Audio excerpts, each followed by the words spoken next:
শুধু দর্শক, জাতীয় প্রেস ক্লাবের মধ্যে আমরা মাঝে মধ্যে শিক্ষক নেতাদের আমরা সাক্ষাৎ গ্রহণ করে থাকি। ঠিক ধারাবাহিকতায় আজও আমরা শিক্ষক নেতাদের কিছু কথা শুনব। যেহেতু জাতীয় প্রেস ক্লাবের সামনে নতুন সরকার আসার পরে শিক্ষকদের আজকে জাতীয় প্রেস ক্লাবের সামনে শুধু শিক্ষক আর শিক্ষক, তাদেরই অবস্থান।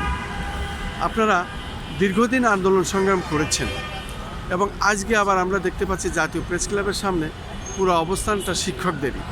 এই বিষয়ে আপনারা রাষ্ট্রের কি জানাচ্ছেন এবং আপনাদের মন্ত্রণালয় থেকে কোনো আভাস পেয়েছেন কিনা, পরবর্তী চিন্তা ভাবনা কি, এই বিষয়ে আপনার নাম পরিচয় দিয়ে একটু বলুন। বিসমিল্লাহির রহমানির রহিম। আমি মোহাম্মদ নিসারউদ্দিন নাসির। আমি বাংলাদেশ বেসরকারি শিক্ষক সমিতির কেন্দ্রীয় কমিটির সাংগঠনিক সম্পাদক এবং আমার বিদ্যালয়ের নাম সোনখোলা অর্গানিক বেসরকারি প্রাথমিক বিদ্যালয়, উপজেলা গলাচিপা, জেলা পটুয়াখালী। আসলে আপনারা জানেন যে দীর্ঘদিন যাবৎ আমরা এই জাতীয় প্রেস ক্লাবের সামনে একাধিকবার আন্দোলন কর্মসূচি পালন করে আসছি। বিগত সরকারের আমল থেকে এ পর্যন্ত আমরা লাগাম টানছি আন্দোলন সংগ্রামের।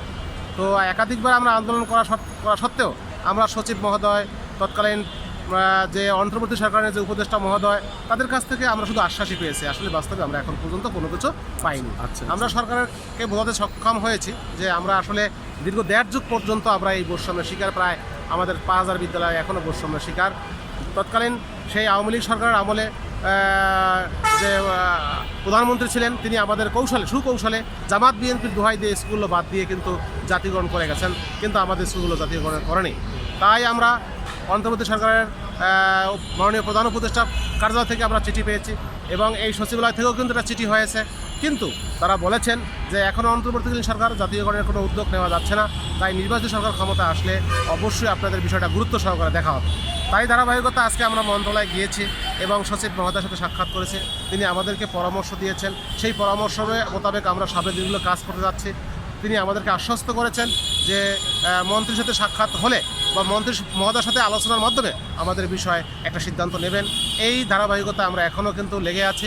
আর একটা কথা স্পষ্ট করতে চাই আপনাদেরকে, আমরা বৃত্তি পরীক্ষায় অংশগ্রহণ করার সুযোগ পেয়েছি অলরেডি এবং আমরা উপবৃত্তিরও একটা চিন্তা চেতনার মধ্যে আছে। গতকাল একটা চিঠি হয়েছে।